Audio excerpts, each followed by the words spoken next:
नमस्कार दर्शक बंधु मु आदित्य आपन को स्वागत करुच्ची मोर यूट्यूब चैनल आदित्य नरेस्टर को। आज आम जानवा मृत्यु केते प्रकार से विषय आलोचना करवा। तेरे चलते आरंभ करवा आज भिडियोटी। मृत्यु पांच प्रकार। फास्ट हूँ आम जानते मृत्यु, सेकेंड हूँ ज्ञात मृत्यु, अज्ञात मृत्यु, आउट हूँ बंचिकी मरवा, आउटे मरिकी बंचा। से विषय आम आलोचना करवा। फास्ट हूँ मृत्यु। मृत्यु कौन ना जन जन्म है 80 वर्ष बा 90 वर्ष सी मृत्युवरण कला से मृत्यु बा नेचुरल डेथ जो कहती। तापर ज्ञात मृत्यु मैंने कौन जानी जानी मरिया। जड़े गोटे पिला 10वीं परीक्षा देला, 10वीं परीक्षा से फेल होगा से जाकि आत्महत्या करला, से ज्ञात मृत्यु।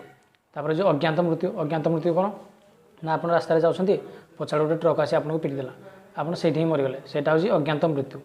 तापर हूँ बंचिकी मरवा माने आप जानते शुणी एमती केत जन ना कहले से कहे ता ना कहीं धरुचु से बहुत खराब लोक से मैंने कौन से बंचिकी मरवा सहित सामान। धर जमती जड़े गोटे भल लोकटे अच्छी कि तार कौन दोष ना कि मुंडे दोष लदी दिखाई ताने से कौन भाव जे ना मुझे बंचिकी जहाँ मरिकी तापर हूँ मरिकी बंचा। महात्मा गांधी, जवाहरलाल नेहरू, सुभाष चंद्र बोस एम मल्ले आज समस्त हृदय से जीवित अच्छा सेटा हूँ मरिकी बंचा। आशा कर भिडियोटी आपको भल लगी भल लगी जदि भल लगी भिडियो गोटे लाइक करूँ, शेयर करूँ, सब्सक्राइब करूँ और कमेंट कर जानते केमती लगला। रोचे नमस्कार, जय जगन्नाथ।